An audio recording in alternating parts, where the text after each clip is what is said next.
I am writing this sentence on Sunday, June 10th, at about the halfway point of E3 2018. At this moment, I can confidently say, yeah! This year's E3 is already magnitudes more satisfying than last year's, and Sony hasn't even whipped their dick out and slammed it down on the table yet.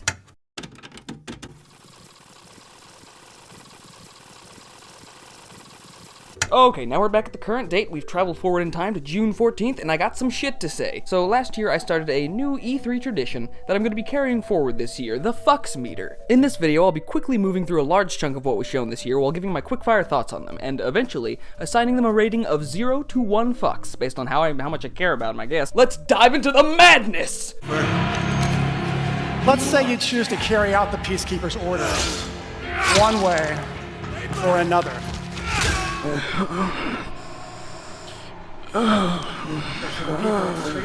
And that raises their morale and allows you to replenish your energy. Good God, yes! Dying Light is probably one of my favorite games of this generation. It's not quite a flawless masterpiece, but it does so many different things so goddamn well that I easily dropped over 50 hours into the base game, and another 50 into the extremely badass expansion Deep Silver dropped over a year after release. From what I can tell, they've interwoven the combat and parkour more tightly than in the first game, which looks fucking awesome, but what I didn't expect was the faction system they showed off. I love that the series is expanding in scope, and after the first game, I truly do trust Deep Silver. It's just interesting that they chose to show this off before anything else. Can't fucking wait to see how they've expanded the parkour, the crafting, the combat, the arsenal, the enemy variety, and AI, and, of course, all the crazy shit that happens when the sun goes down. Combine the fact that this game looks fucking badass with the fact that this company's dedication to their fans through continually supporting and updating their games is straight up at the level of CD Projekt Red. Dying Light 2 gets a hearty whole fuck from me. The first on the list to receive my gift. Captain to crew, dead monkey in the crow's nest. I repeat, monkey down. I'm not one for cinematic trailers. Usually I find them beside the point, like, just show us the actual game, that's what I want. But I would be a goddamn liar if I didn't say that this trailer had me on the edge of my fucking seat the whole time. Not much to say because there's nothing to really judge the game itself on, but hell, that was a cool trailer. 3/4 of a fuck, because I really want this incredibly ambitious, out there as hell concept to work. Don't fuck me on this one, Ubisoft. And don't fuck Michel Ancel on this shit. He's clearly so passionate about this IP that I want it to work just for him.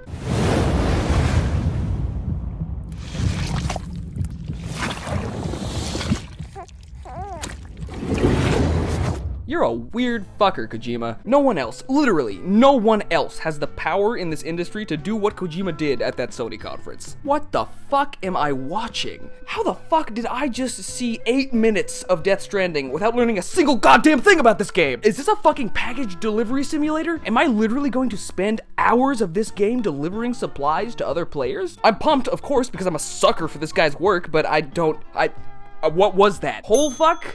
I think?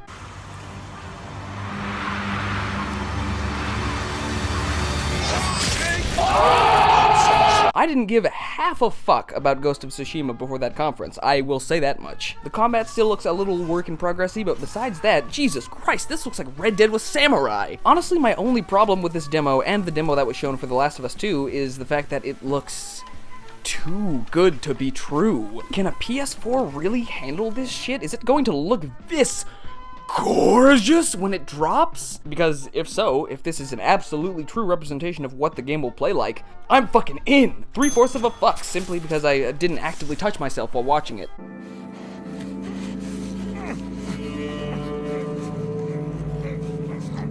Like I just said about Ghost of Tsushima, honestly, this shit looks way too good to be true. There's no way this game is this fucking awesome. But hypothetically speaking, let's just say for a moment that this is the real thing. Oh my god.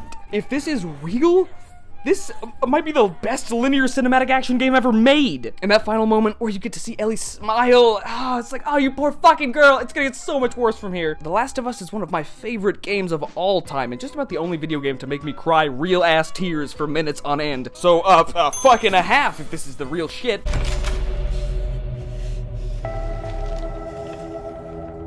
Hey, what are you... Why did you come here with me? What did JD tell you? Is this how we're advertising Gears of War now? Now it's an emotional journey of self-discovery or something? Fuck if I know, because I didn't understand a single thing that happened in that trailer. It is cool to get to play as a woman for once in this meaty-ass, hyper-masculine series, but it feels like a gimmick right now. Like, look at us! Aren't we forward-thinking? And it wouldn't feel that way if the protagonist wasn't written as such a woman in bold text. The first thing we see this character do is sob and throw a melodramatic fit while all the manly men talk about the important stuff. Shut up, lady, the men are talking here. Is death not a normal, unavoidable fact of life at this point in the fucking post-apocalypse? I don't know, the writing just seems uninspired and dated. Shit looks lame. The gameplay looks alright, nothing too surprising or interesting. It's Gears of War again. Quarter fuck.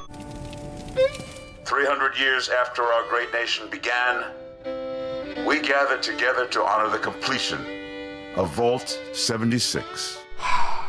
I didn't want this. I don't want to constantly have to swat away racist 12-year-olds as I'm exploring the wastelands. That sounds extremely unappealing to me. I don't want a multiplayer-only Fallout game. I just wanted to be able to have maybe one other person pop into my game. Drop in, drop out shit. The fact that I can't play this game by myself and there are no NPCs in the world is a huge fucking turnoff. Which is sad because some of these new monsters actually look pretty fucking cool. But after the absolute shitstorm of potentially game-breaking glitches and bugs that was Fallout 4, I'm gonna need more than some reassuring words and a couple of sly comments from this walking cringe comp cool cuts for kids looking ass bozo. I read on the internet that our games have had a few bugs.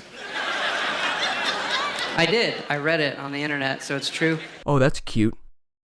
I paid $60 for this, you fucking asshole! A Fallout game without slow-mo VATS also brings my interest down another notch, mostly because VATS always felt like Bethesda's mechanical apology for not being able to craft a solid first-person shooter. Can't get a lock on these 100-mile-per-hour ghouls as they hurl themselves at your feet for whatever reason? Just pop on VATS and bam, they have no arms. It's great. Fallout as a pure run-and-gun FPS is probably gonna feel pretty bad to play, guys. And plus, look, I know people are excited about a multiplayer-based Bethesda game, but making an amazing open-world FPS RPG is already something that Bethesda has proven that they can't handle. And I can only imagine doing something similar but 4 times bigger and made for dozens of people at a time is going to be a fucking whirlwind of disaster. It makes me really sad to see Fallout become Bethesda's, like, test guinea pig that they inject the new chemicals into. Okay, so we're gonna put a little bit of a building system into this. Oh my god, it died. All right, we got a new Fallout here, fresh off the farm. Now let's try to inject it with a little MMO and a little battle royale. Oh, fuck! Oh, it's flatlining again! Get the panels! Good idea to have a beta beforehand. I'll give them that. I appreciate the acronym, I guess. 1/4 fuck. I've got a score to settle with that son of a bitch. Well, goddamn. I never thought I'd see the day. Devil May Cry. I've never been the biggest fan of DMC ever, or anything like that, but I've always followed these games, and it's great to see a return to form after that detour onto Edgy Street. You don't look a day over 12,000. Fuck you! Fuck you! Fuck you! Honestly, it was just all worth it for that Gaming Brit video. That shit was good. Strong half a fuck for Old Man Dante's sake, and I think it's definitely time for me to pick up that collection and give the whole series its due. Main issues, sky-high rate of violence, and more people living below the poverty line than anywhere else.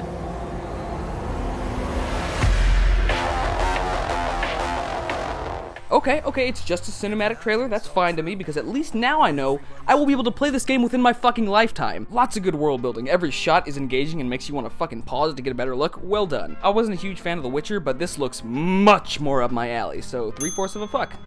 A lot of loot down there. Hey, you guys should really check this out. The biggest thing I walked away from The Division with was, Jesus. Are they still hiring actors to pretend to be players in these fucking demos? Alright, let me try to get that tank off you. More bad guys on the other side of the plane. Grenade! Dude, come on. Oh my, this just feels ancient. Oh god. Oh, I'm cringing into myself like a black hole. Somebody help me! Yo ho, Oh, wait, oh, this is a real game? I literally forgot about Kingdom Hearts, but goddamn if this doesn't look good. Mickey, you're too late. Ooh, cool reveal at the end of the trailer, and oh, a release date. Why the fuck you lying? Why you always lying? I don't think it's physically possible for me to get excited about an Assassin's Creed game anymore, so I'm probably not the guy you want to come to for this one. No fucks, not a 1. I can't find any in my pockets. I'm searching.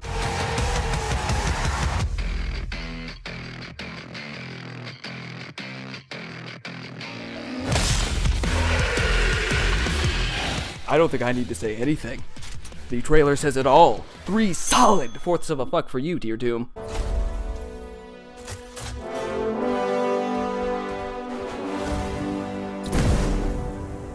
Man, was that an underwhelming display. I flew around like this in Dark Void like a decade ago, and I think I have shot things in a video game before. This ghost character looks kind of cool.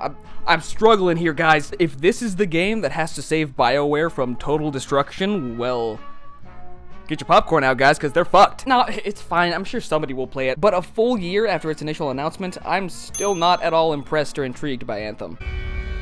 Looks like death is not your fate. Just yet. Oh, yes. Oh yes! Hidetaka Miyazaki is back at it again, motherfuckers! This looks like the version of Neo that I wanted. This is Neo crafted by the hands of a master. Put this shit in my eyes, now!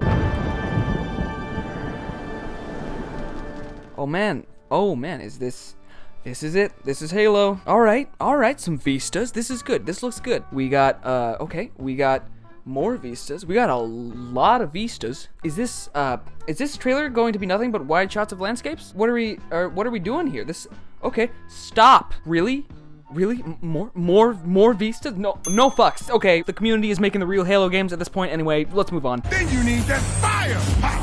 Homing rocket gun, bullseye. Okay, you sold me, Terry. I don't own an Xbox One, but after going back and playing the original Crackdown within the past few days, goddamn, I want to get my hands on this. Stupid, insane open-world action games are my bread and butter. This is the closest I'm getting to a new prototype anytime soon, so fuck, I want it. I'm not gonna throw down for a new console entirely because of a Crackdown game, of course. It's not a system seller, but I'll give this one a solid 75%. Looking a lot better than last year, now that I don't have the crazy expectation of being able to blow literally everything in the game to smithereens.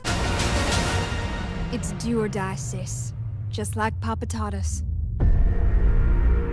Hey, new Wolfenstein game, fuck yeah! If you go back and watch my E3 reaction video from last year, you'll see that I wasn't really all that into the Wolfenstein series, but the new Colossus turned my opinion fucking 180 degrees around on that shit. That being said, I made that switch to really enjoying the series because of BJ as a protagonist, mostly. He was good in that first game, but the cutscenes in the new Colossus cemented him, in my mind, as one of the best protagonists of this generation. Doesn't seem like BJ's the main character in this one, and I don't like that. It's badass that we're getting a team of 2 female protagonists, and I assume they're BJ's daughters, but they're not my main man, Willie. I'm sure this will be a solid as fuck conclusion to the trilogy, but I'm a little trepidatious.